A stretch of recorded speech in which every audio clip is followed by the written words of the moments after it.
Hello students, क्या हाल चाल हैं? रिवाइज किया आपने? बेहतरीन चीज़ पढ़ी थी हमने लास्ट क्लास में। 2 टॉपिक्स थे, बताओ कौन कौन से थे? एक तो नया टॉपिक था होमोलॉगस सीरीज, और एक था प्रीवियस टॉपिक फंक्शनल ग्रुप्स की बात कर लेते हैं थोड़ा सा, क्योंकि पिछली क्लास में मैंने आपको बोला था कि आपको सारे फंक्शनल ग्रुप्स याद होने चाहिए। तो आई होप आप सबने याद कर लिए। याद कर लिए? तो चलो एक बार फिर से रिवाइज करते हैं। पहला फंक्शनल ग्रुप, हाँ बताइए क्या था? पहला फंक्शनल ग्रुप याद करिए सारे लोग, ये था कार्बोक्सिलिक एसिड। अच्छा, एक चीज और है, जो टेबल बनी हुई है उस टेबल का हम IUPAC में भी यूज करेंगे। तो दैट्स वाई जो फंक्शनल ग्रुप्स हैं वो जिस सीक्वेंस में लिखे हैं आप उस सीक्वेंस में ही याद करें। तो आपको 2 बार याद करना नहीं पड़ेगा, क्योंकि वो सीक्वेंस प्रायोरिटीज जो हैं वो हमें IUPAC में उसकी आवश्यकता पड़ेगी। जैसे सबसे पहले ऊपर था कार्बोक्सिलिक एसिड, सेकंड नंबर पे क्या था आपका एसिड एनहाइड्राइड, थर्ड पर था ईस्टर, फोर्थ पर क्या था बताइए जरा? एसिड हैलाइड, उसके बाद एसिड का ही एक और एसिड एमाइड, उसके बाद साइनाइड, एल्डिहाइड, नेक्स्ट कीटोन, और उसके बाद था, हाँ इसी का था इंतजार आपको, पीछे वाला कह रहा अपने को तो बस एक ही फंक्शनल ग्रुप पता है, वो अल्कोहल। भाई अल्कोहल तो बहुत पीछे आया है, देखिए एल्डिहाइड के बाद आया है अल्कोहल, थायोल, उसके बाद एमीन। देखिए बेसिकली ये है मेन फंक्शनल ग्रुप्स जिनकी आप बहुत ज़्यादा क्वेश्चंस कर रहे होंगे, बहुत ज़्यादा यूज आ रहे होंगे ये। ठीक है, बाकी सारे फंक्शनल ग्रुप्स को भी आप अगर याद रखते हैं तो बहुत अच्छी बात है। बाकी जैसे जैसे हम आगे ऑर्गेनिक केमिस्ट्री पढ़ेंगे आपको इन फंक्शनल ग्रुप से आपकी मुलाकात होगी, और ज़्यादा मुलाकात होगी तो फिर चीज़ें खुद ब खुद आपके दिमाग में आ जाएंगी। दैट्स वाई मैं मानता हूँ कि शुरुआत के जो 12 से 15 फंक्शनल ग्रुप्स हैं वो आपके दिमाग में अच्छी तरीके से बैठे होने चाहिए। और बहुत क्लियरली आप देखें, जो फंक्शनल ग्रुप आपको दिख रहा है C डबल बॉन्डो OH, वो एसिड है। अभी जिस तरीके से आपको बताया गया उस तरीके से ही चीज़ों को दिमाग में रखें।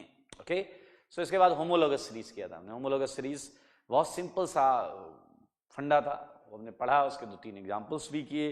एग्जाम्पल से मुझे याद आ रहा है कि मैंने कुछ होमवर्क दिया था आपको, फंक्शनल ग्रुप्स में कुछ होमवर्क दिया था, याद है आपको? किया होगा आपने? डिस्कस कर लें क्या? वो होमवर्क डिस्कस करते हैं, वहां से चालू करते हैं। Okay, so let's start it with homework. Homework में मैंने ABCD करके कई क्वेश्चंस दिए थे, जिसमें मुझे याद है A, B और C डिस्कस हो गया था। तो D पार्ट से स्टार्ट करेंगे। डी पार्ट जो है वो मैं एक बार फिर से बना देता हूँ। ये कुछ ऐसा था जनाब, N, देखते रहे सारे लोग, ये डबल बॉन्ड O, ये डबल बॉन्ड O, और इधर था NH। क्लियर? ये डी पार्ट है। ये क्वेश्चन आपको पिछली क्लास में दिया गया था होमवर्क में। ओके, तो ई पार्ट जो था वो हो चुका था। ठीक है, एफ पार्ट मैंने फिर दिया था, मैं सारे लिख देता हूं एक बार। ठीक है, इट वाज लाइक दिस, ये ऐसा था, ये ऐसा था, देखते रहिएगा एकदम, और ये ऐसा था। ठीक है, और यहां पर भी कुछ था ऐसा। जी पर मैंने टिक लगाया था, लेकिन मैंने कहा था आप घर से ही करके लाएंगे, तो मैं वो भी लिख देता हूं। ये OH, यहाँ पर तो आपकी खूब सारी फेवरेट चीज है भाई, हैं? जिधर देखो उधर ही OH दिख रहा है। G पार्ट, और एक H पार्ट था। H पार्ट ये था आपका डबल, यहाँ पर भी OH है, सही है जनाब, और इधर आकर अपने को ये मिला था। ओके, तो इसमें हमें डिफरेंट फंक्शनल ग्रुप्स देखने हैं। फंक्शनल ग्रुप देखिए, इसका एक तरीका रखिए, फंक्शनल ग्रुप के पास जाइए, सर्कल बनाइए, वहां पर उसका नाम जरूर लिखें। जैसे मैं डी वाला पार्ट कर रहा हूं, देखिए NH2 है, वो डबल बॉन्ड O से कनेक्टेड है।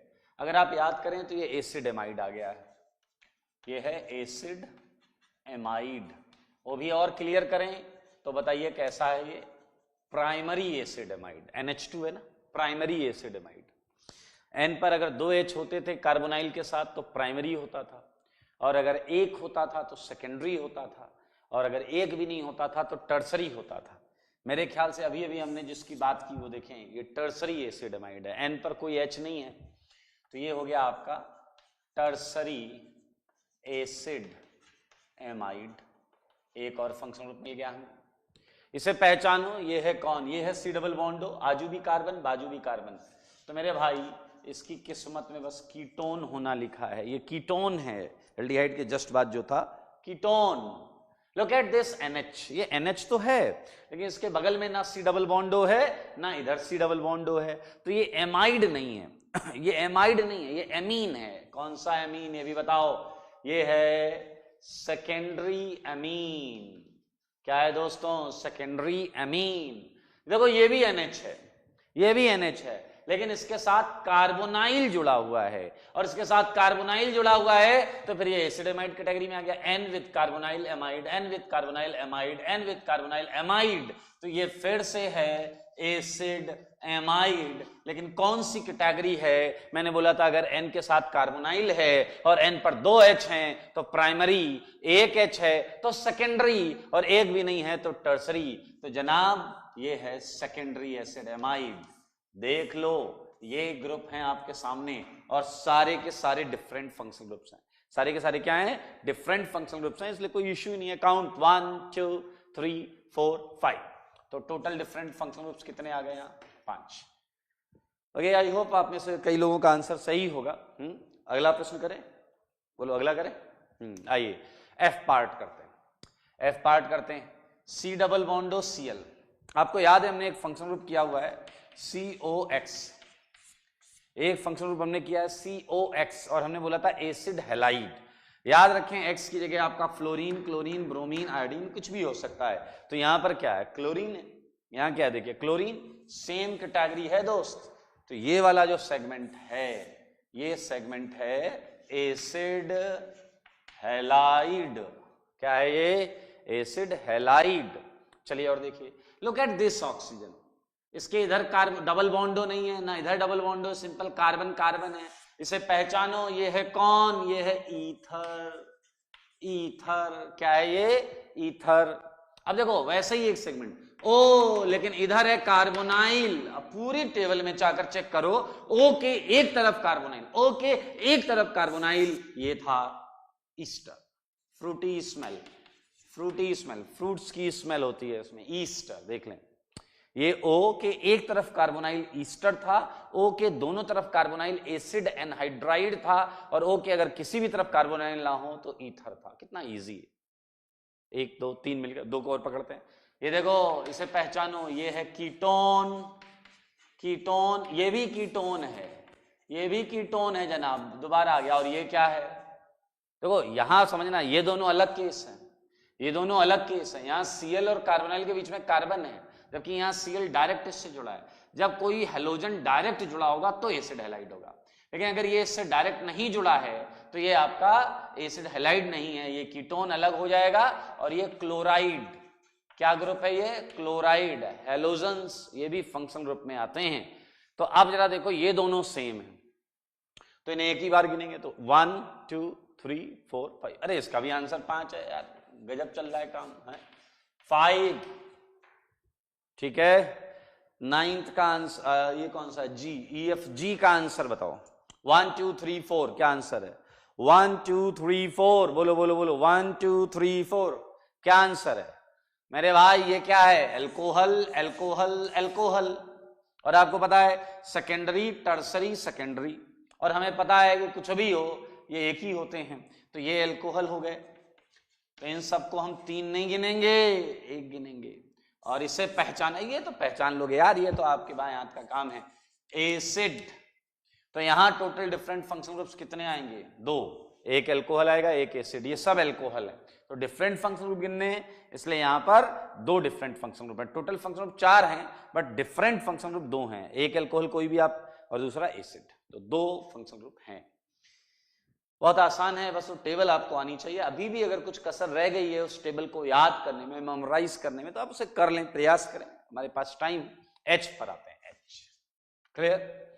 तो अब यहां देखते हैं, ए लेफ्ट से चलते हैं, कौन है ये, एल्कीन। क्या है ये, एल्कीन, एल्कीन सेगमेंट है। इधर आओ, अरे यार ये तो अब आप आंख बंद करके, ये क्या है, एल्कोहल। क्या है ये, एल्कोहल, ये एल्कोहल है। इसे पहचानो, क्या है ये है एल्काइन, ट्रिपल बॉन्ड एल्काइन। और मैंने पिछली क्लास में बताया था हर OH अल्कोहल नहीं होता। ये OH देखिए ये R से जुड़ा है, ये एरोमेटिक से जुड़ा है, एरोमेटिक से, तो ये फिनॉल हो गया। क्या हो गया? फिनॉल हो गया।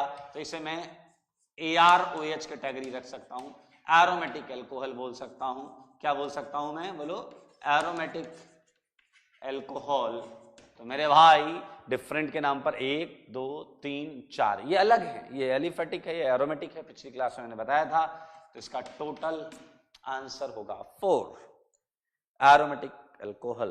तो देख लें एक बार ध्यान से, ये पिछली क्लास का है तो आई थिंक इसमें कोई डाउट नहीं होगा आपको, आप आराम से कर लेंगे इसे।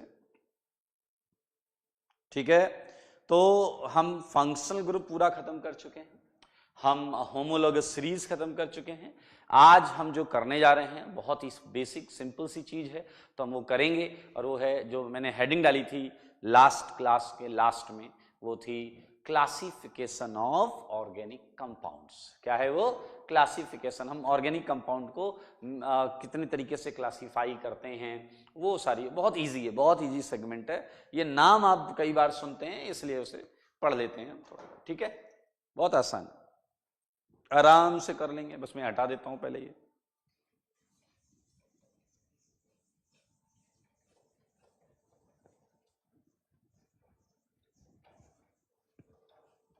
अब उसी हेडिंग से स्टार्ट करेंगे। ये तो होमवर्क था पिछली क्लास का, आपने हेडिंग डाली होगी, और वो हेडिंग थी क्लासिफिकेशन ऑफ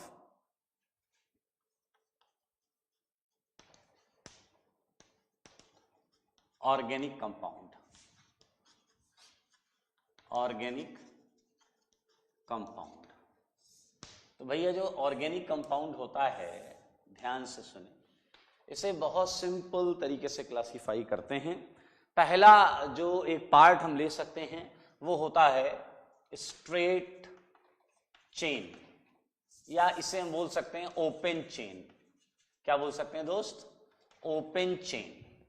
क्या बोल सकते हैं? ओपन चेन कंपाउंड या ओपन चेन ऑर्गेनिक कंपाउंड। ठीक है, और दूसरा गेस करो, अगर ये ओपन है तो ये ओपन नहीं होना चाहिए, ये होना चाहिए closed chain compound.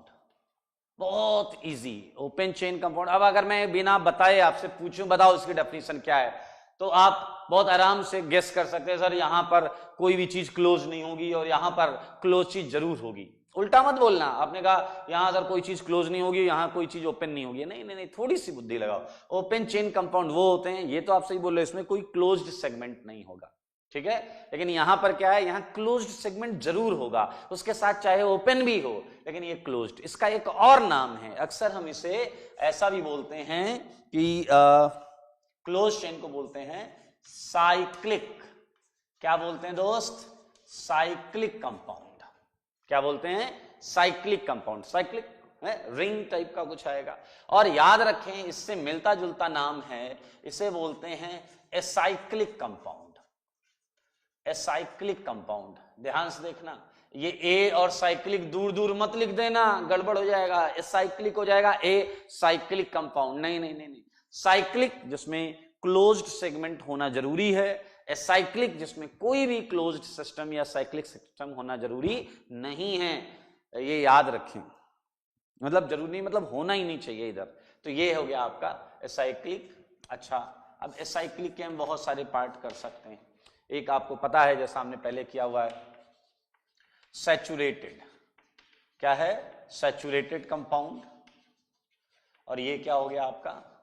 Unsaturated compound. याद रखें, अभी हमारा क्लासिफिकेशन लेवल 1 क्लासिफिकेशन है, जो बहुत बेसिक क्लासिफिकेशन है, हम उसी की बात करेंगे। सैचुरेटेड कंपाउंड और अनसैचुरेटेड कंपाउंड में एग्जाम्पल मैं चलता हूं, जैसे आपको पता है methane, clear, ethane, clear, propane. ये देखिए सैचुरेटेड, इसमें अभी आपको पता है कोई पाई बॉन्ड नहीं होनी चाहिए, तो ये हो गया। अनसैचुरेटेड कंपाउंड में चलें, ये देखिए, ठीक है, CH2 double bond CH2, CH3 CH double bond CH2, ठीक है, ट्रिपल बॉन्ड वाला भी ले सकते हैं, CH3C ट्रिपल बॉन्ड CH। बहुत सारे एग्जांपल्स मैं यहां रख सकता हूं। अभी के लिए हम थोड़े थोड़े एग्जांपल से ही पहले इसे समझेंगे, फिर आगे बढ़ेंगे। आइए क्लोज्ड चेन कंपाउंड में चलते हैं। क्लोज्ड चेन कंपाउंड में भी दो पार्ट हम कर सकते हैं, ध्यान से देखना। इसमें दो पार्ट कैसे करेंगे, सारे लोग देखें। एक पार्ट हम बोलते हैं, सारे लोग ध्यान से सुने, ये हम बोलते हैं होमोसाइक्लिक, होमोसाइक्लिक कंपाउंड। ध्यान से देखें दोस्तों, होमोसाइक्लिक कंपाउंड क्या बोलते हैं, होमोसाइक्लिक कंपाउंड। और दूसरे को हम बोलते हैं हेट्रोसाइक्लिक। ये होमो और हेट्रो वर्ड एक ही साथ आता है जब भी आप देखें कई जगहों पर, हेट्रोसाइक्लिक कंपाउंड। बहुत आसान है दोस्त, एक झटके में समझ जाओगे। होमोसाइक्लिक और हेट्रोसाइक्लिक कंपाउंड। होमोसाइक्लिक कंपाउंड का एक और नाम होता है, और वो नाम सुनते ही आप समझ जाएंगे होमोसाइक्लिक कंपाउंड क्या होते हैं। होमोसाइक्लिक कंपाउंड का एक और नाम होता है, और वो नाम होता है कार्बोसाइक्लिक कंपाउंड। Carbocyclic compound. क्या आप थोड़ा सा समझ गए हैं? ये खुद बोला, कार्बो मींस कार्बन का साइकिल। अगर आपकी जो रिंग है, अगर आपका जो साइक्लिक सेगमेंट है, अगर वो केवल कार्बन का है तो वो कार्बोसाइक्लिक कंपाउंड है या होमोसाइक्लिक कंपाउंड है, कुछ भी बोलिए। अब यार यहीं से तुम वो भी समझ गए, ये कह रहा है कि अगर साइक्लिक सेगमेंट में केवल कार्बन है तो वो होमोसाइक्लिक है, यानी कि अगर साइक्लिक सेगमेंट में कार्बन के अलावा कोई और एक एटम आ जाए तो वो हेट्रोसाइक्लिक हो जाएगा। सो इजी, कितना आसान है भाई, फिर से समझो। कार्बोसाइक्लिक, होमोसाइक्लिक को कार्बोसाइक्लिक भी बोलते हैं, ठीक है। यानी कि साइक्लिक सेगमेंट पूरे कंपाउंड की जिम्मेदारी नहीं ले रहा, ये पूरे कंपाउंड की जिम्मेदारी नहीं ले रहा। ये कह रहा जो साइक्लिक सेगमेंट है अगर उसमें केवल कार्बन है तो वो कार्बोसाइक्लिक या होमोसाइक्लिक बोला जा सकता है। तो यार अपने आप समझ में आ रहा है कि इसकी डेफिनेशन क्या होगी। इस साइक्लिक कंपाउंड में जो साइक्लिक सेगमेंट होगा उसमें सारे कार्बन नहीं होंगे, कम से कम कोई एक एटम अदर देन कार्बन होना चाहिए। आई थिंक इजी है। अरे आ रहा है ना भाई साहब, बहुत आसान है ये। अभी एग्जाम्पल रखूंगा आपके सामने, तो चलो यार एग्जाम्पल हो जाए, हम एग्जाम्पल करते हैं। एग्जाम्पल में जैसे देखो, ये देखो कार्बन कार्बन, लाइन फॉर्मूला है भाई साहब, line formula, bond line formula बना लेते हो, मैं मान रहा हूं। ये सब क्या है, कार्बोसाइक्लिक, ठीक है। लाइक ये देखिए, ये रिंग में, ये पार्ट में ऐसे ही बना रहा हूं। देखिए रिंग जो है उसमें कार्बन है केवल, ठीक है। मैं और भी सेगमेंट यहां पर बना सकता हूं।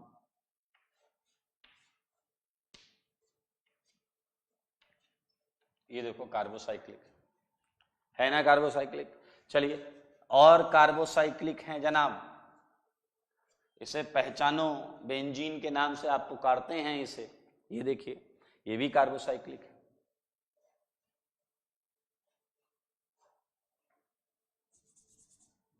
थोड़ा सा और, एक और बना देता हूं बस, हाँ?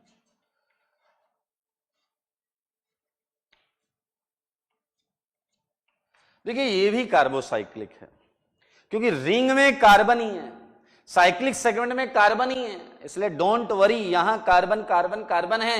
ये आप कहोगे सर ये ऑक्सीजन, अब वो रिंग का पार्ट नहीं है, that is not part of ring, इसलिए खुश हो जाओ और इसे आप कार्बोसाइक्लिक बुलाएं।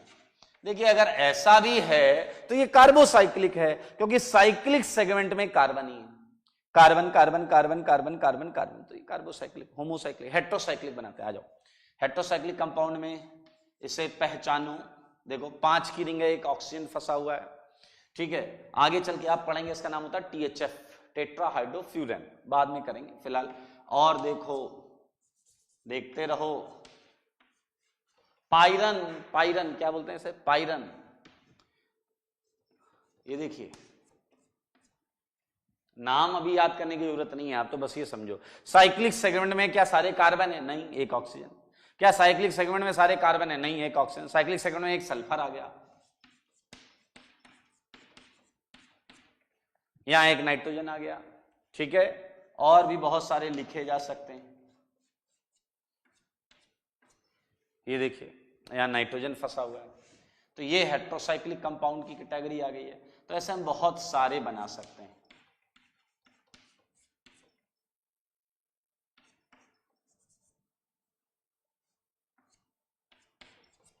ये देखिए, तो it's a very easy segment, जहां पर हम देख सकते हैं ओपन चेन कंपाउंड हमें पहचानना है, हम कैसे पहचानेंगे, क्लोज चेन पहचानना है, कैसे पहचानेंगे, इट्स अ वेरी क्लियर। अब मैं आपको एक और चीज बताना चाह रहा हूं, आप जब इसे पेज में बनाइएगा, थोड़ा बड़े से पेज में बनाइएगा, इन दोनों के मतलब पहले था साइक्लिक, साइक्लिक के दो पार्ट थे, carbocyclic and heterocyclic, homocyclic and heterocyclic, इन दोनों के भी दो पार्ट होते हैं, याद रखना। ये मैं दोनों के लिए ले रहा हूं, दोनों के लिए ले रहा हूं, मतलब किसके लिए, होमोसाइक्लिक के लिए भी ले रहा हूं और हेट्रोसाइक्लिक के लिए भी ले रहा हूं, हेट्रोसाइक्लिक के लिए भी ले रहा हूं। ध्यान से सुनिए, यहां स्पेस नहीं है, नीचे स्पेस नहीं है, तो इन दोनों के भी दो पार्ट हो सकते हैं। सारे लोग ध्यान से सुने, एक पार्ट हो सकता है जनाब एलिफैटिक कंपाउंड, एलिफैटिक कंपाउंड क्या हो सकता है, एलिफैटिक कंपाउंड में थोड़ा सा इसमें, ठीक है, इन दोनों के पार्ट हो सकते हैं एलिफैटिक कंपाउंड, और एक पार्ट हो सकता है आपका एरोमेटिक कंपाउंड। क्या हो सकता है, एरोमेटिक कंपाउंड। अब ये इन दो का क्लासिफिकेशन ये आपका अगले चैप्टर में जाएगा, जनरल ऑर्गेनिक केमिस्ट्री में, जहां मैं पहले भी बता चुका हूं आपको कि हम सैकड़ों एरोमेटिक कंपाउंड के क्वेश्चंस करने वाले हैं, लेकिन ये इस जगह पर नहीं करेंगे। याद रखें, साइक्लिक कंपाउंड्स जो हैं they can also explain, they can also classified in terms of aliphatic and aromatic compounds। ठीक है, अभी तक आप जिस कंपाउंड को एरोमेटिक जानते हैं वो बेंजीन है, और इसके बारे में बहुत डिटेल में हम इस चैप्टर में नहीं पढ़ने वाले, अगले चैप्टर में पढ़ेंगे। सो this is all about classification of organic compound, जिसमें आप फिर से एक बार रिवीजन कर लेते हैं इसका जल्दी से। Open chain compound, cyclic compound, इसमें क्या होगा, कोई भी साइक्लिक सेगमेंट नहीं होगा, कोई भी साइक्लिक सेगमेंट नहीं होगा। ठीक है, दूसरी तरफ है क्लोज चेन, जिसमें एक साइक्लिक सेगमेंट होना जरूरी है।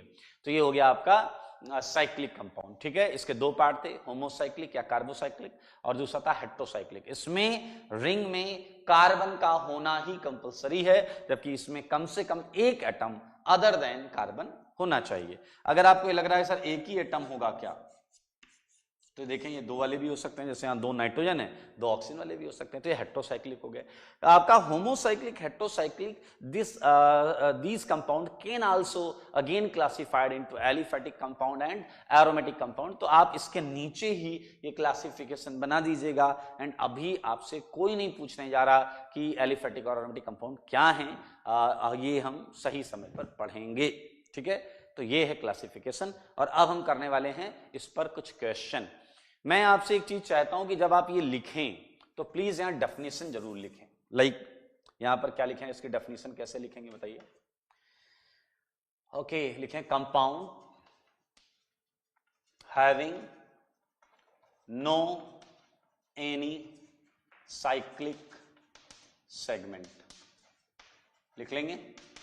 ओके, यहां क्या लिखेंगे बताइए, कंपाउंड हैविंग, बोलो ना दोस्त, क्या होगा, compound having at least a cyclic, at least a cyclic segment.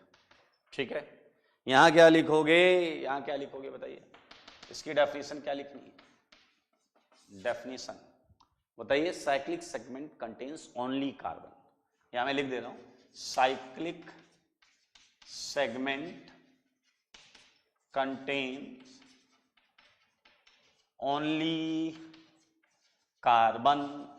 मेरे भाई इसकी डेफिनेशन आप लिख लेना प्लीज। ठीक है, आप जब ये लिखिएगा ना तो इसके बीच में दो लाइन का गैप रखिएगा। ठीक है, यहां दो लाइन का गैप, यहां दो लाइन का गैप, यहां दो लाइन का गैप, यहां दो लाइन का गैप, और इसमें डेफिनेशन लिखिएगा।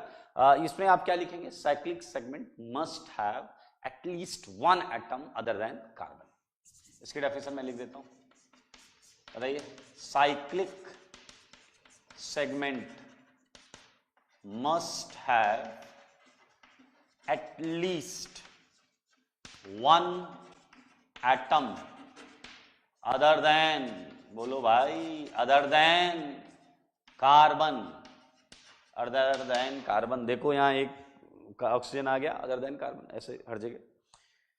तो ये हो गया आपका क्लासिफिकेशन ऑफ ऑर्गेनिक कंपाउंड, और ये नाम अब आपको cyclic compound, cyclic compound, homocyclic, carbocyclic या हेट्रोसाइक्लिक, ऐसे आपको नाम मिलने लगेंगे।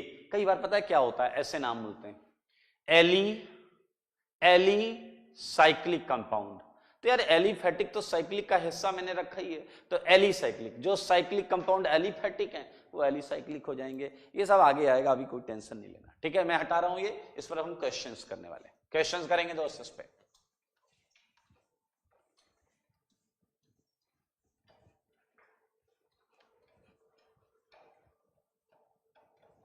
आइए कुछ क्वेश्चंस करके खुशियां मनाते हैं।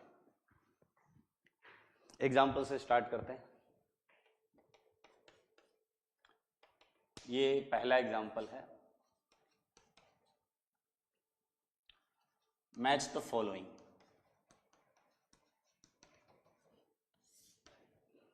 मैच कराना है, ठीक है। तो मैंने ये दिया कॉलम 1 और ये है कॉलम 2। तो ये है ए बी सी डी। यहां पर मैंने आपको दिया है डबल डबल डबल, ठीक है, देखते रहना। यहां मैंने दिया है डबल डबल, ठीक है। यहां मैंने आपको दिया है डबल डबल डबल बॉन्डो, ठीक है। और यहां मैंने आपको दिया है डबल डबल डबल, ठीक है। और यहां एक और रख लेते यार, ई पार्ट, ठीक है, डबल डबल डबल, ठीक है। और यहां पर आएगा पी क्यू आर एस। यहां है आपका साइक्लिक कंपाउंड, ठीक है। और यहां है, ये है एसाइक्लिक कंपाउंड। क्या है? Acyclic compound. और ये है आपका हेट्रोसाइक्लिक कंपाउंड, हेट्रोसाइक्लिक कंपाउंड। और ये है आपका हाइड्रोकार्बन। क्लियर? आपको आराम से अटेम्प्ट करना है। आप एक काम करेंगे, वीडियो पॉज करेंगे, ये क्वेश्चन पूरा अटेम्प्ट करेंगे, उसके बाद आप इसके आंसर को आकर मैच कराएं, ठीक है। बस जल्दी से चालू हो जाएं, बिल्कुल भी टेंशन नहीं लेंगे। कार्बोसाइक्लिक चालू कर दीजिए, कार्बोसाइक्लिक कंपाउंड। अब 5 तो इधर भी दूंगा यार, 5 इधर है, 5 इधर है। Even number of double bond equivalent. चलो चालू करो, टेक योर टाइम। 60 सेकेंड से 90 सेकेंड्स के बीच में आप ले सकते हैं, ठीक है। आप पॉज कर दें वीडियो को, आराम से सॉल्व करें 60 से 90 सेकेंड में, और फिर इसका आंसर मैं यहां लिखूंगा, आप उसे मैच कराइएगा। करिए करिए।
कर लो जल्दी से।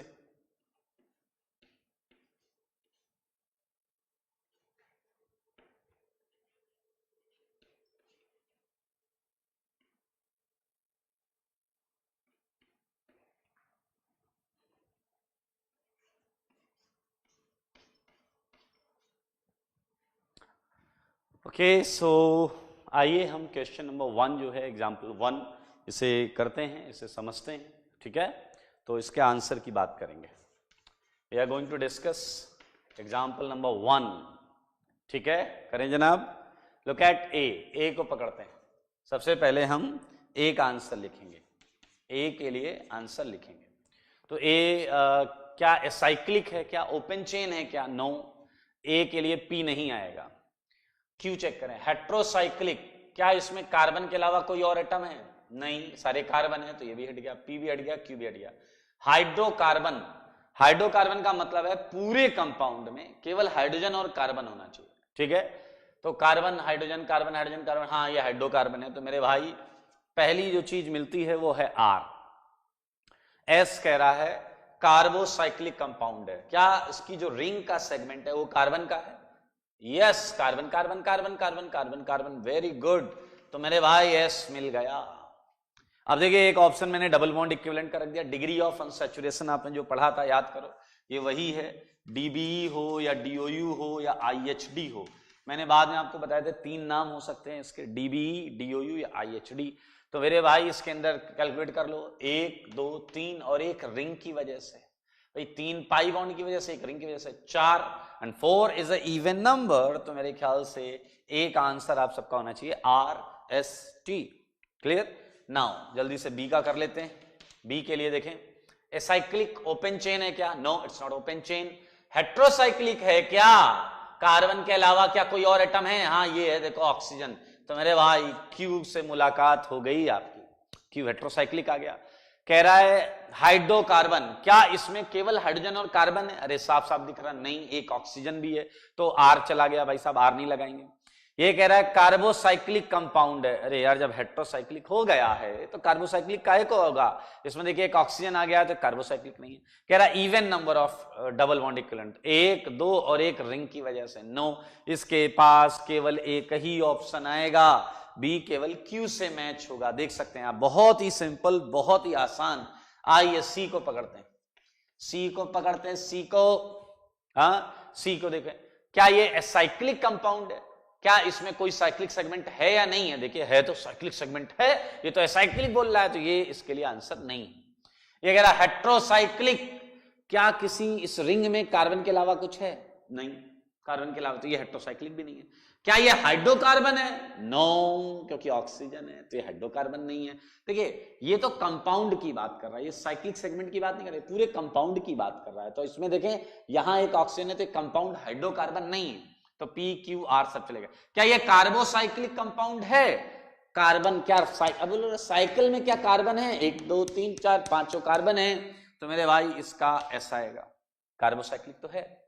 फिर कह रहा है इवन नंबर ऑफ डबल, या कैलकुलेट करो पाई बॉन्ड कितनी, 1 2 3 और एक रिंग 4, हाँ मिल गया मिल गया, टी भी आएगा, एस एंड टी, 2 ऑप्शन आ गए।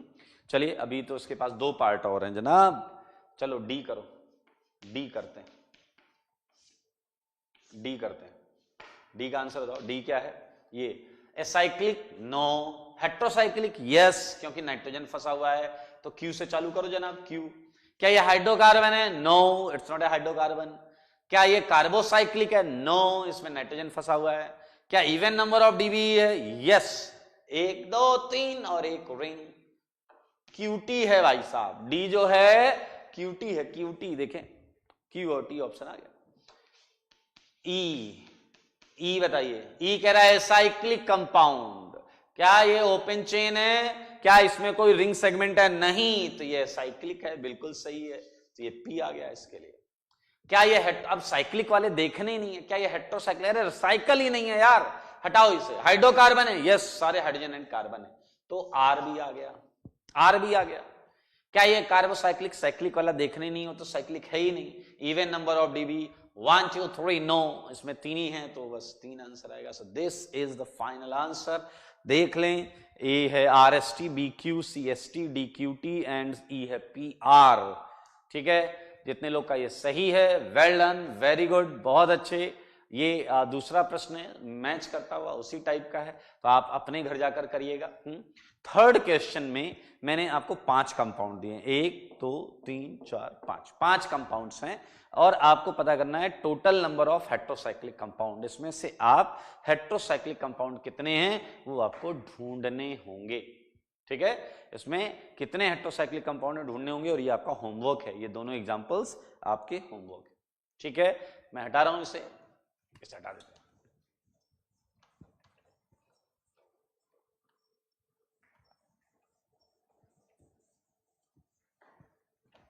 इजी सेगमेंट है, आसानी से सीख सकते हो। ये तो बस इंट्रोडक्शन है, एक तरीके से हाय हेलो कर रहे हैं। ओके, अब बात करेंगे, हमारा जो अगला टॉपिक है आज वो है नॉमेनक्लेचर। हम ऑर्गेनिक में जैसे हमने पहले लेक्चर में पढ़ा था कि इनिशियली इट वाज बिलीव्ड कि ऑर्गेनिक कंपाउंड जो हैं वो बनाए नहीं जा सकते लेबोरेटरी में, सारी चीजें हमने पढ़ी हुई हैं पहले लेक्चर में। आज जाकर लाखों करोड़ों ऑर्गेनिक कंपाउंड्स हैं, इवन मिलियंस ऑफ कंपाउंड्स ढूंढे जा रहे हैं, डिस्कवर हो रहे हैं। हर साल काफी ज्यादा ऑर्गेनिक कंपाउंड्स बढ़ते जा रहे हैं, मिलते जा रहे हैं। तो यार जब इतने ज्यादा कंपाउंड्स हो जाते हैं तो actually it's not very easy कि हम इतने सारे कंपाउंड्स का नाम याद रख सकें।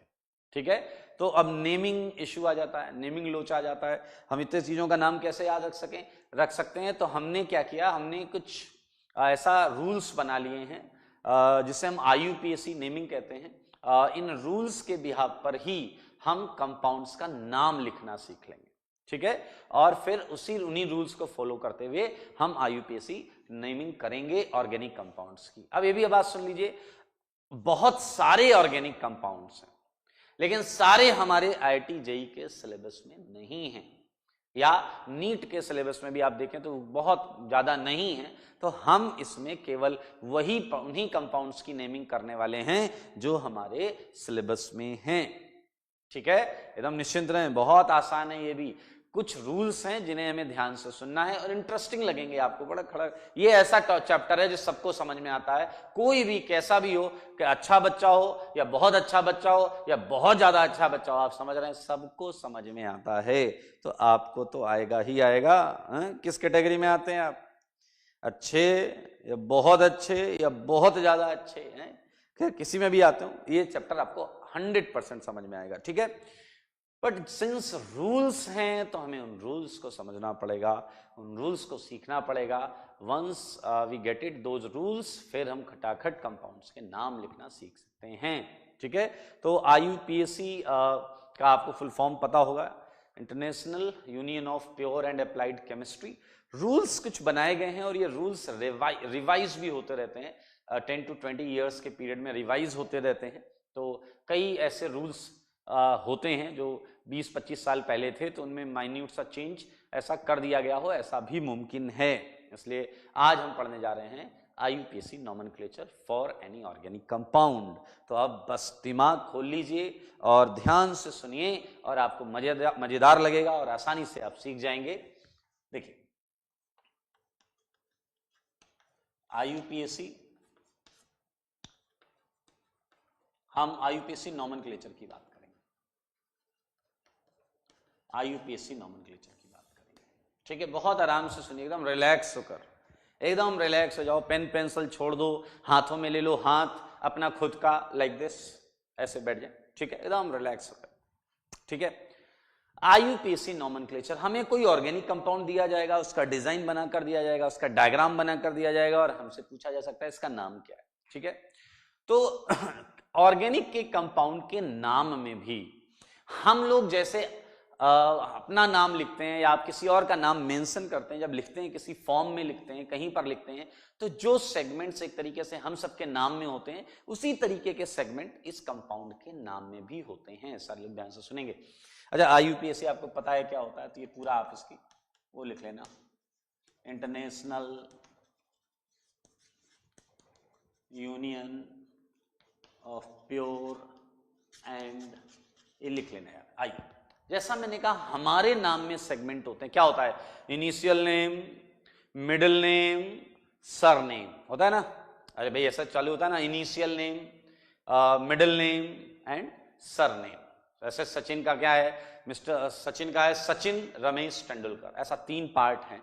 जस्ट फॉर एग्जांपल ले रहे हैं, इसमें ज्यादा दिमाग ना लगाएं, बहुत आसान है भाई साहब, बिना दिमाग लगाए आ जाएगा।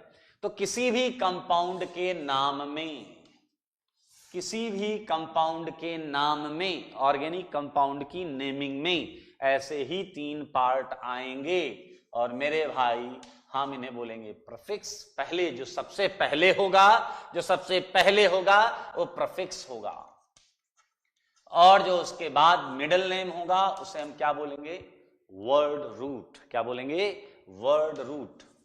और जो थर्ड और लास्ट में आएगा उसे हम बोलेंगे सफिक्स। क्या बोलेंगे दोस्तों, सफिक्स। तो जो सबसे पहले उसका क्या है, प्रीफिक्स, जो उसके बाद में उसका क्या है, वर्ड रूट, और जो सबसे लास्ट में उसका क्या है, सफिक्स। अब आप ये कहोगे अगर अपने को तो कुछ हवा ही नहीं लग रही, प्रीफिक्स का क्या मतलब, वर्ड रूट का क्या मतलब, सफिक्स का। अरे तो भाई टॉपिक चालू हुआ है, खत्म थोड़े हुआ है। अब धीरे धीरे मैं बताऊंगा कि इसका क्या मतलब है, ये क्यों यूज होता है, कब यूज होता है, कैसे यूज होता है, सारी चीजें बताएंगे। इसलिए आप बस अभी उस स्ट्रक्चर को, उस कॉन्सेप्ट को समझें जो मैं बता रहा हूं कि किसी भी कंपाउंड की नेमिंग में मैक्सिमम ये सेगमेंट्स देखने को मिलेंगे, इससे ज्यादा कोई सेगमेंट नहीं होगा। देख लें, prefix, word root, suffix. Clear.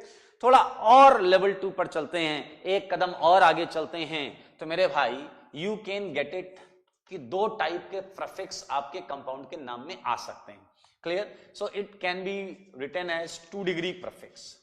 क्या हो सकता है दोस्त, 2 डिग्री प्रीफिक्स। अभी मैं बताऊंगा साहब, रिलैक्स रहना एकदम। 2 डिग्री प्रीफिक्स क्या होता है वो भी बताऊंगा, सब कुछ सुनने को मिलेगा आपको। और एक होता है दोस्त 1 डिग्री प्रीफिक्स। क्लियर। तो पहले 2 डिग्री प्रीफिक्स होगा प्लस, फिर उसके बाद 1 डिग्री प्रीफिक्स, ये नाम लिखा जाएगा। ठीक है। अच्छा, वर्ड रूट में आप टेंशन ना लें, वर्ड रूट एक ही मिलेगा, आप टेंशन ना लें। ठीक है, वर्ड रूट। उसके बाद क्या लिखा जाएगा, वर्ड रूट। ठीक है। और जनाब मजेदार चीज देखो, 2 सफिक्स भी मिल सकते हैं आपको। तो मेरे भाई ये जो सफिक्स होगा ये होगा 1 डिग्री सफिक्स, और क्या होगा बताइए, 2 डिग्री सफिक्स। क्या होगा, 2 डिग्री सफिक्स। तो किसी भी कंपाउंड के नाम में मैक्सिमम ये 5 सेगमेंट हो सकते हैं। मैक्सिमम ये 5 सेगमेंट हो सकते हैं। 2 degree prefix, 1 degree prefix, word root, 1 degree suffix, 2 degree suffix. ये मैक्सिमम पार्ट हैं जो ये 5 पार्ट हो सकते हैं। ठीक है। अब मिनिमम कितने हो सकते हैं ये आप थोड़ी देर बाद खुद ब खुद समझ जाएंगे, जब मैं आपको बताऊंगा ये किस लिए यूज होता है, ये किस लिए यूज होता है, ये किस लिए यूज होता है, और ये किस लिए यूज होता है, और ये किस लिए यूज होता है। ये सारी चीजें मैं आपको अभी बताऊंगा, तो आप खुद ब खुद समझ जाएंगे कि मिनिमम क्या क्या होना चाहिए। मैक्सिमम तो 5 चीजें आ सकती हैं, लेकिन कुछ छोटे मोटे कंपाउंड्स भी हैं, उसमें कितनी मिनिमम चीजें क्या क्या होनी कंपलसरी हैं, क्या क्या चीजें आएंगी, वो हम अभी थोड़ी देर में समझ लेंगे। तो देख लें फिर से, आईयूपीएसी नॉमेनक्लेचर किसी कंपाउंड का करेंगे तो वो मेजरली 3 सेगमेंट्स होते हैं, prefix, word root and suffix. और आपके प्रीफिक्स भी हैं, आपको कई कंपाउंड्स में 2 डिग्री प्रीफिक्स, 1 डिग्री प्रीफिक्स के हिसाब से समझना पड़ेगा, उसे यूज करना पड़ेगा, और सफिक्स में भी ऐसा होता है। So now the question is कि भैया ये क्या है, ये क्या है और क्यों यूज होता है, ये क्या है और क्यों यूज होता है। तो अब हम एक एक करके इसे समझेंगे, फिर इसे समझेंगे, फिर इसे समझेंगे, इसे समझेंगे, और जब हम 5 चीज समझ गए फिर तो खटाक से नाम लिखना सीख जाएंगे। इसलिए आइए मैं आप सबको बताने जा रहा हूं कि 2 डिग्री प्रीफिक्स क्या होता है। ठीक है, 2 डिग्री प्रीफिक्स क्या होता है, एकदम धैर्य के साथ सुने। दरअसल होता क्या है, अब थोड़ा थोड़ा हम कंपाउंड एग्जाम्पल लेकर उस पर आगे बढ़ते हैं। जब हमें कोई कंपाउंड मिलेगा पेपर में, एग्जाम में, बोर्ड पर, कॉपी में, कहीं भी कोई क्वेश्चन मिलेगा, तो हमारा तरीका उसके नाम लिखने में सबसे पहले आता है कि हम उस कंपाउंड में एक मेन चेन सेलेक्ट करते हैं। क्या सेलेक्ट करते हैं, सारे बोलो, मेन चेन, या कुछ बुक्स में लिखा होता है प्रिंसिपल चेन सेलेक्ट करते हैं। मेन चेन सेलेक्ट करते हैं, ऐसा बोलते भैया ये देखो ये वाली कार्बन चेन मेन चेन है। कैसे सेलेक्ट करते हैं, सारी चीजें आगे आएंगी। मेन चेन या प्रिंसिपल चेन सेलेक्ट करते हैं। ठीक है। तो जब आप प्रिंसिपल चेन सेलेक्ट कर लेते हैं तो उस प्रिंसिपल चेन से साइड में जुड़ी हुई जितनी चीजें होती हैं उन्हें हम साइड चेन्स बोलते हैं। क्या बोलते हैं? Side chain. फॉर एग्जांपल मैं आपको क्वेश्चन दे देता हूं, ये लाइन फॉर्मूला है दोस्तों, एकदम टेंशन मत लेना, ये लाइन फॉर्मूला है। तो ये Cl लगा है, ये Br लगा है, ये CH3 लगा है, इसमें मैंने लाइन फॉर्मूले में एक CH3 भी लगा दिया, लीजिए, ठीक है। अब अगर मुझे इसका नाम लिखना है तो इसमें मैं आपको बता रहा हूं 2 डिग्री प्रीफिक्स क्या रोल प्ले करता है। सुनिए, सबसे पहला जो कॉन्सेप्ट था वो ये होता है कि हम दिए हुए कंपाउंड में प्रिंसिपल चेन सेलेक्ट करते हैं। क्या सेलेक्ट करते हैं? Principal chain. अब देखिए, अपने दिमाग को काम की चीज पर फोकस करें। प्रिंसिपल चेन कैसे सेलेक्ट करते हैं उससे ज्यादा इंपॉर्टेंट है कि ये क्या कौन सी चीज है, ये कैसे, क्योंकि हमारी ये हेडिंग है, ऐसे समझना है। Once we selected principal chain, तो ये जो साइड में चीजें होती हैं इन्हें हम बोलते हैं साइड चेन। क्या बोलते हैं भाई साहब? साइड चेन, या बोलते हैं सब्स्टिट्यूएंट्स। क्या बोलते हैं दोस्त? साइड चेन या सब्स्टिट्यूएंट्स। तो मेरे भाई 2 डिग्री प्रीफिक्स होता है इनके लिए यूज, किनके लिए? साइड चेन्स या सब्स्टिट्यूएंट्स के नाम को लिखने के लिए हम 2 डिग्री प्रीफिक्स जो है यूज करते हैं। आइए जरा ध्यान से देखें, इस बात को मैं यहां लिख रहा हूं। It is used for naming of, बोलो ना, naming of side chains, slash कर दो, आप बोल सकते हो सब्स्टिट्यूएंट्स। साइड चेन्स या सब्स्टिट्यूएंट्स के नाम के लिए यूज करते हैं। चलिए जनाब, अब आपको साइड चेन क्या क्या मिल सकती हैं, जैसे यहां मैंने एक Cl दिखाया है, ये देखिए Br मिल सकता है, I मिल सकता है, F मिल सकता है, OH मिल सकता है, देखें है, बहुत सारी चीजें मिल सकती हैं। तो मैं इनके नाम बताता हूं कि हम क्या यूज करेंगे। पता है आपको? गेस करो। Cl का क्या नाम लिखोगे जनाब? क्लोरो, Br का ब्रोमो, I का iodo. If you don't know तो ये आपको याद करना पड़ेगा, वैसे बहुत आसान है। F का फ्लूरो, OH का हाइड्रोक्सी, देखिए देखिए कितना सिंपल है, हाइड्रोक्सी। और करते हैं, जैसे देखो NO2, ठीक है, बहुत सारे आ सकते हैं, इसलिए टेंशन मत लेना। जैसे OR, अब देखो ये R जनरल है, which is use for alkyl group, methyl, ethyl, propyl. ये क्वेश्चन में अलग अलग मिलेगा। फिलहाल मैंने जनरल लिखा है, R एल्काइल के लिए लिखा है, ठीक है। ये H नहीं हो सकता, H होगा तो फिर हाइड्रोक्सी। OR हो गया, CH3 हो गया, जैसे ये CH3 लगा है। ऐसे जनाब CH2 CH3 हो सकता है, ऐसे जनाब CH2 CH2 CH3 हो सकता है। क्लियर? तो इनके लिए हम यूज करते हैं, एक कहीं साइड चेन में आएंगे तो उस कंपाउंड के नाम में सबसे पहले उन्हीं का नाम लिखा जाएगा, 2 डिग्री प्रीफिक्स, और इस तरीके से हम उनके नाम को मेंशन करेंगे। अभी हम 2 डिग्री प्रीफिक्स में देखें, ये तो हमने कुछ साइड चेन्स के नाम यहां लिखे हैं। बताओ NO2 को क्या लिखोगे दोस्त? नाइट्रो, क्या लिखोगे? नाइट्रो। OR को लिखेंगे हम एल्कॉक्सी, क्या लिखेंगे? एल्कॉक्सी। अगर यहां मिथाइल होता तो मिथॉक्सी है, मिथाइल अगर यहां होता, R में CH3 होता, R की जगह CH3 लिखा होता तो मिथॉक्सी हो जाता। अच्छा बताओ CH3 को क्या बोलते हैं? मिथाइल, ये तो पता होगा, इतना सुना है आपने। इसे क्या बोलते हैं दोस्त? मिथाइल। 2 कार्बन को क्या बोलते हैं? बोल दो। 2 कार्बन को बोलते हैं इथाइल, ठीक है। अच्छा, अब एक मजेदार चीज देखना, कई जगह आप मी लिखा हुआ देखोगे, ME, मी मतलब वो आपके बारे में बात नहीं कर रहा है, अपने बारे में बात नहीं कर रहा है, वो मिथाइल के पहले 2 अल्फाबेट यहां लिख रहा है, मी, मिथाइल। तो इथाइल के लिए क्या लिखेगा? ENT, ethyl. कहीं भी ET लिखा है ऑर्गेनिक में तो उसका मतलब इथाइल है, और इथाइल का मतलब CH2 CH3, ठीक है। ये एक सब्स्टिट्यूएंट होगा। नीचे वाला 3 कार्बन का है जनाब, नाम तो सुना ही होगा, प्रोपाइल। क्या है भाई? प्रोपाइल। और कई बार P और स्मॉल r अगर दिख जाए तो समझ लेना इसी की बात चल रही है, प्रोपाइल, जिसमें 3 कार्बन चेन 3 कार्बन एक चेन में जुड़े होंगे, सब्स्टिट्यूएंट साइड चेन होगा, ये देखें जैसे यहां दिख रहा है।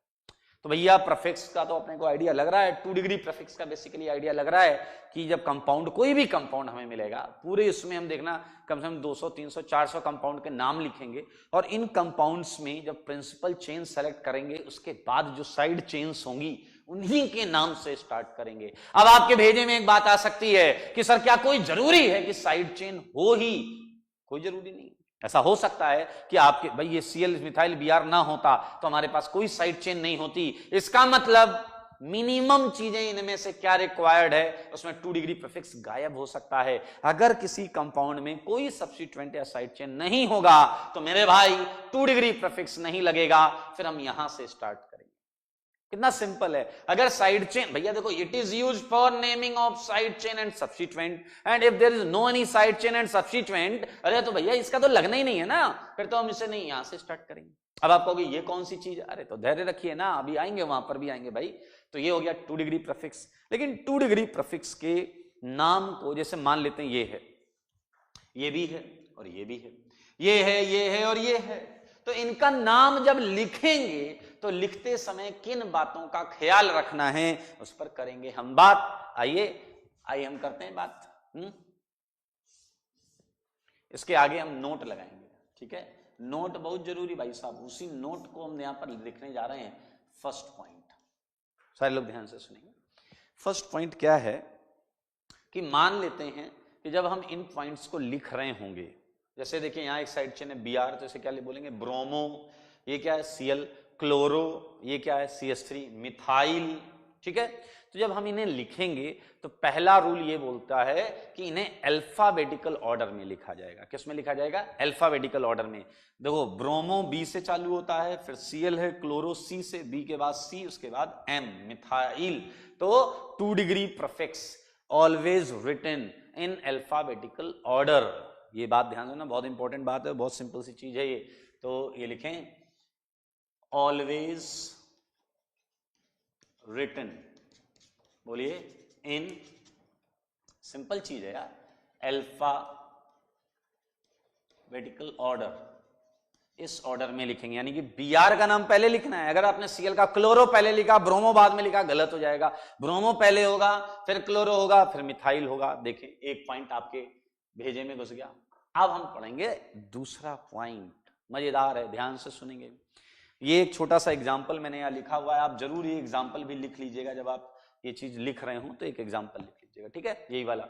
अब मजेदार चीज क्या है दोस्त, जब हमें कोई कंपाउंड मिलेगा, हम उसमें प्रिंसिपल चेन सेलेक्ट करेंगे। प्रिंसिपल चेन सेलेक्ट करने के बाद हम उस चेन पे नंबरिंग करते हैं। अब वो नंबरिंग कैसे करते हैं वो हमारा आगे का पार्ट है, लेकिन हम नंबरिंग करते हैं। अब मैं जब नंबरिंग करूंगा तो इधर इस कार्बन पे कुछ नंबर आएगा, जो भी नंबर आए, इस कार्बन पर भी कुछ नंबर आएगा, इस कार्बन पर भी कुछ नंबर आएगा। तो Cl को भी कुछ पोजीशन मिली होगी, Br को भी कुछ पोजीशन मिली होगी, मिथाइल को भी कुछ पोजीशन मिली होगी। तो जब आप नाम लिखेंगे तो एक तो यह है कि अल्फाबेटिकल ऑर्डर में लिखेंगे, और दूसरी बात यह है कि विद पोजीशन लिखेंगे। कैसे लिखेंगे जनाब? With position. मान लो Cl वाले नंबर को 3 मिलता, मान लेते हैं, तो हम लिखते हैं 3 क्लोरो। इसे 4 मिलता तो 4 ब्रोमो, ऐसा उसके आगे पोजीशन अपने को लिखनी पड़ेगी। इसे 2 मिलता, मान लेते हैं, तो लिखते हैं 2 मिथाइल, ठीक है? लेकिन अब बताइए, मान लेते हैं ये 1 2 3 4 5 6, तो सबसे पहले लिखेंगे ब्रोमो का, और पोजीशन के साथ 3 ब्रोमो, 4 क्लोरो, 2 मिथाइल। तो अल्फाबेटिकल ऑर्डर भी हो गया और विद पोजीशन भी हो गया। तो मेरे भाई देखें, वही हो गया, ऑलवेज रिटन, ठीक है, विद, बोलो, position, with their respective position. Position नहीं लिखोगे गड़बड़ हो जाएगा, ठीक है? प्रिंसिपल चेन सेलेक्ट करना मैं सिखा दूंगा, नंबरिंग करना मैं सिखा दूंगा। फिलहाल तो ये सुनो कि जब 2 डिग्री प्रीफिक्स लिखा जाएगा तो P मतलब पोजीशन के साथ लिखा जाएगा, ये याद रखें। अच्छा, अब जनाब आगे बढ़ते हैं। आगे बढ़ने में थर्ड पॉइंट, ध्यान से सुनना। मान लो आपको एक क्वेश्चन मिला है, सारे लोग ध्यान से देखें। एक एग्जांपल मैं और डाल रहा हूं यहां पे, नाम हम बाद में लिख लेंगे, टेंशन मत लेना, ठीक है? मान लेते हैं कि आपके साइड चेन, क्या ये देखिए, ये आपकी प्रिंसिपल चेन मान लेते हैं, आपकी साइड चेन 3 है, 1 2 3 1 2 3। आपकी साइड चेन जो है उसमें से कुछ साइड चेन बिल्कुल सेम है, जैसे देखो ये सेम, ये भी सेम, ये दोनों साइड चेन सेम है या नहीं। तो अब हम इनका नाम लिखते समय, अगर ये मान लो 2 हैं तो 2 सेम है, ऐसा भी तो हो सकता था दोस्त, देखो ऐसा भी होता, तीनों सेम हो गई। तो जब हम इनका नाम लिखेंगे तो अगर वो 2 सेम ग्रुप हैं तो डाई वर्ड लगाकर लिखेंगे, अगर 3 सेम है तो ट्राई लगाकर लिखेंगे, 4 टेट्रा, 5 पेंटा, 6 हेक्सा। बहुत आसान है। तो मैं क्या बोल रहा हूं, if same side chains are present more than once, clear, तो हम कैसे उनका नाम लिखेंगे। देखें यहां पर मैं मेंशन कर रहा हूं, इफ सेम साइड चेन्स, सही है, आर प्रेजेंट मल्टीपल टाइम्स, सही है। देन, बहुत ध्यान से देखना, मजेदार है और ऑब्वियस भी है। देन अगर वो 2 बार है, इफ ट्वाइस, तो हम क्या यूज करेंगे जनाब, बोल दो, मौका अच्छा है, बोलो क्या यूज करेंगे, डाई। 3 बार है तो ट्राई, क्लियर। क्वेश्चन में थोड़ा सा नीचे लिख दूंगा, ठीक है।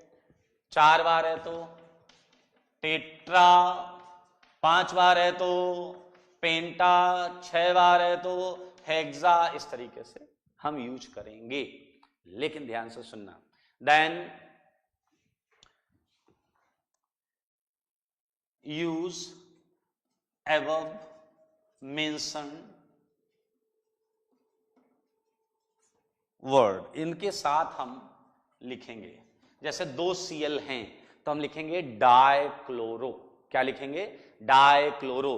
3 Cl हैं तो ट्राइक्लोरो, 3 मिथाइल हैं ट्राई मिथाइल, 4 Br हैं टेट्रा ब्रोमो। ये सब तो ठीक है, लेकिन ये याद रखना, अगर 3 Cl हैं तो तुमने ट्राइक्लोरो तो लिख दिया, ये तो एग्री। 4 Br हैं टेट्रा ब्रोमो लिख दिया, ये भी सही है, लेकिन उन सबकी पोजीशन उतनी बार ही लिखनी पड़ेगी जितनी बार वो थे। मान लेते हैं 2 Cl थे, तुमने लिखा डाइक्लोरो, लेकिन दोनों Cl, एक Cl नंबर 1 पर था और एक Cl नंबर 2 पर था, तो आप लिखेंगे 1,2 डाइक्लोरो। मान लेते हैं दोनों Cl 1 पर थे तो भी लिखेंगे 1,1 डाइक्लोरो। मान लेते 3 Br हैं जिसमें 2 Br 1 पर थे और 1 Br 2 पर था, तो लिखेंगे 1,1,2 ट्राइब्रोमो। याद रखना, पोजीशन हर एटम की लिखनी पड़ेगी, वो चाहे सेम हो या चाहे अलग हो, ये याद रखिएगा, बहुत इंपॉर्टेंट पॉइंट है ये। इसमें मैं 4th पॉइंट पर आ रहा हूं कि in case of same multiple side chains, position of each side chain must be written. याद रखें, ये बहुत इंपॉर्टेंट पॉइंट है, ये गलती होती है शुरुआत में, कई लोग यहां गलती करते हैं। इन केस ऑफ, बोलिए, सेम साइड चेन्स, सही है, पोजीशन ऑफ, क्या हो जाएगा, बोलिए, position of each is mentioned, each is mentioned, सबकी पोजीशन लिखेंगे अपन, सही बात है, position of each side chain is mentioned, सबकी पोजीशन लिखेंगे। अब इसमें एक नया डाउट आपके दिमाग में आ सकता है कि सर एक बात बताओ कि 2 Cl हैं तो उनका नाम लिखेंगे हम डाइक्लोरो, एग्रीड। फिर एक ने कहा एक आयोडीन है या एक फ्लोरीन है तो उसका नाम लिखेंगे हम आइडो या फ्लोरो, मैंने कहा एग्रीड। तो कह रहा डाई मिथाइल और फ्लूरो, इसका जब नाम लिखेंगे तो आपने कहा अल्फाबेटिकल ऑर्डर में लिखेंगे, यस। और जब अल्फाबेटिकल ऑर्डर में लिखेंगे तो डाई क्लोरो का डी लेंगे या क्लोरो का सी। डाई क्लोरो में डी से देखेंगे अल्फाबेटिकल ऑर्डर, या डाई क्लोरो में डाई हटा के क्लोरो के सी से देखेंगे। तो ये एक छोटा सा और इंटरेस्टिंग डाउट है जो मैं आपका दूर कर देता हूं। फिलहाल ये मैं हटाऊंगा, ठीक है। ध्यान से सुने, ये है fifth point, prefix 2 degree prefix का फिफ्थ पॉइंट। ये पॉइंट वही वाला है जो मैं अभी बोल रहा था कि during alphabetical order, during alphabetical order di, tri, tetra, ये इस टाइप की जो भी चीजें इज इग्नोर्ड, ये नहीं देखी जाती। फ्रीक्वेंसी जो बता रहा है उसे अल्फाबेटिकल ऑर्डर में नहीं लेते। यानी कि जनाब अगर डाई मिथाइल है तो मिथाइल के एम से अल्फाबेटिकल ऑर्डर में देखेंगे कौन आगे है कौन पीछे है। समझ में आया? तो ये चीज दिमाग में रखें कि हमें डाई या ट्राई या टेट्रा के डी टी से नहीं देखना है, हमें एक्चुअल सब्स्टिट्यूएंट के नाम के पहले अल्फाबेट से देखना है, ठीक है। और लास्ट पॉइंट है भाई, इसके बाद तो फिर हम बढ़ जाएंगे 1 डिग्री प्रीफिक्स वर्ड रूट। अच्छा, अब ये मजेदार चीज है, ये समझना होगा आपको। ये एक्चुअली आप जब एग्जाम्पल मिलेगा तब आप समझ पाएंगे, ठीक है। अभी आप पहले समझें। कई लोग ऐसे होते हैं जिनके नाम में ऑलरेडी कोई चीज इन्वॉल्व होती है। जैसे हम आपको एक सिंपल सा एग्जांपल देते हैं। जैसे एक इंडियन बॉलर था, अभी भी होंगे, रिटायर्ड, मिस्टर जवागल श्रीनाथ, तो यूजुअली श्रीनाथ बोलते थे उन्हें। एक और थे Srikanth, he was a batsman, जहां तक मुझे याद आ रहा, श्रीकांत। अब हमारे ट्रेडिशन में अक्सर ऐसा होता है, हम किसी का नाम लेते हैं तो हिंदी में उसके नाम के आगे श्री लगाते हैं। मतलब श्री करके आप श्री अभिषेक श्री अमिताभ बच्चन बोल दिया आपने, अब श्रीकांत के नाम के आगे आप श्री लगाओगे तो दो श्री हो जाएंगे, श्री श्री का। अब ये इट क्रिएट्स कंफ्यूजन। तो यही वाला केस यहां पर भी है, यही वाला केस यहां पर भी है, समझना जरा। ऑलरेडी अगर किसी के नाम में श्री वर्ड है, जैसे एक बहुत पहले एक इंडियन बॉलर हुआ करते थे श्री संत, सुना होगा आपने, बहुत चर्चित थे, बहुत कांड किए थे इन्होंने, on ground end of ground दोनों जगह इन्होंने कांड किए थे। खैर हमें उनके कांड से कोई लेना देना नहीं, हमें उनके नाम से।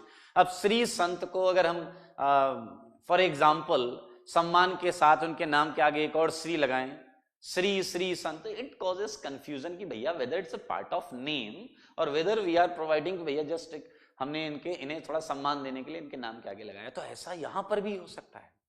मान लो आपका जो साइड चेन है वो अभी आपको ये हल्के फुल्के दिख रहे हैं, क्लोरीन, ब्रोमीन, मिथाइल है। अभी आप जब आगे थोड़ा सा 3 4 5 लेक्चर होंगे तो आप बड़े बड़े साइड चेन के नाम लिख रहे होंगे, बड़े बड़े साइड चेन के नाम। तो अगर साइड चेन के खुद के नाम में, अगर साइड चेन के खुद के नाम में डाई ट्राई टेट्रा वर्ड लगा हुआ है, खुद के नाम में डाई ट्राई टेट्रा लगा हुआ है, और ऐसी साइड चेन आपकी प्रिंसिपल चेन में 2-3 बार आ गई, सेम 2-3 बार आ गई, एक बड़ा सा साइड चेन है, एक बार यहां लगा, एक बार यहां लगा, एक बार यहां लगा, अब 3 बार है, तो इसके नाम के आगे तुम ट्राई लगाना चाहते हो, लेकिन इसके खुद के नाम में डाई या ट्राई या टेट्रा वर्ड अगर है तो भैया कंफ्यूजन ही कंफ्यूजन होगा। समझ रहे हैं आप? फिर से समझिए मैं क्या कह रहा हूं। If name of A side chain itself contains di, tri, tetra, then on repetition of such side chains we cannot use di, tri, tetra, penta. Simple story है भाई साहब, सिंपल स्टोरी है, आराम से समझ सकते हैं। मैंने बोला है if name of side chain, सही है, itself contains di, tri, tetra, etc, सही बात है, इन्हीं के आगे, then on repetition of such side chains we can't use di, tri, tetra, penta, ये नहीं यूज कर सकते, ये नहीं यूज कर सकते। अब ये नहीं यूज कर सकते तो यूज क्या कर सकते हैं उस पर बात करेंगे। डाई की जगह हम यूज करेंगे बिस, BIS, क्या यूज करेंगे? बिस। ट्राई की जगह यूज करेंगे ट्रेस। टेट्रा की जगह यूज करेंगे टेट्राकिस। हाँ, पेंटा की जगह यूज करेंगे पेंटाकिस। तो डाई की जगह क्या है? बोलो बोलो जल्दी बोलो। बिस। ट्राई की जगह ट्रेस। और भाई लोग टेट्रा की जगह क्या करेंगे? हाँ बिल्कुल सही, टेट्राकिस। पेंटा की जगह पेंटाकिस। ऐसा हमें यूज करना पड़ेगा। केस क्लियर है, समझाया भी है मैंने, वहां लिखा भी है। सो this is all about 2 degree prefix की पूरी कहानी है। ये एक बार मैं हल्का आसा 30 सेकंड में समझा देता हूं। जो प्रिंसिपल चेन में साइड चेन्स होंगी उनके नाम के लिए यूज होता है। Here we have few examples. फिर नोट में हमने बोला अल्फाबेटिकल ऑर्डर में लिखो, पोजीशन के साथ लिखो, अगर एक से ज्यादा बार है तो डाई, ट्राई, टेट्रा यूज करके लिखो। उसके बाद हमने बात की हर एक जो साइड चेन है सबकी पोजीशन लिखनी जरूरी है, चाहे वो सेम हो तो भी लिखो, दो सेम है तो दोनों की पोजीशन लिखनी पड़ेगी। फिर यहां पर था कि डाई, ट्राई, टेट्रा जो है ये अल्फाबेटिकल ऑर्डर डिसाइड करते समय इन्हें ध्यान नहीं देते। और आखिरी वाला तो आपको पता है, बिस, ट्रेस, टेट्राकिस एंड ऑल। भैया this is all about rules for IUPAC। अगली क्लास में डेफिनेटली हम बाकी वाले सेगमेंट्स छोटे हैं, इजी हैं, तो अगली क्लास में हम definitely 1 degree prefix, word root, 1 degree suffix, 2 degree suffix पूरा पढ़ लेंगे। रूल्स का सेगमेंट हमारा अगली क्लास में हो जाएगा। और मैं आपसे एक्सपेक्ट करता हूं कि आप ये सारी चीज घर में एक बार जरूर रिवाइज करें और अगली क्लास को आप बिल्कुल मिस ना करें। अगली क्लास और ये क्लास जिसके बाद आप मैं कंपाउंड दूंगा और आप खटाखट उसका नाम लिख रहे होंगे, ठीक है। सो इसके जस्ट बाद आपको फिर सीट से होमवर्क मिलना चालू हो जाएगा, क्योंकि सीट में मोस्ट ऑफ द 90% क्वेश्चंस जो हैं वो IUPAC नोमेनक्लेचर के ही हैं। तो आज के लिए इतना ही। थैंक यू, टेक केयर, स्वस्थ रहें, मस्त रहें और पढ़ते रहें। आज के लिए इतना ही।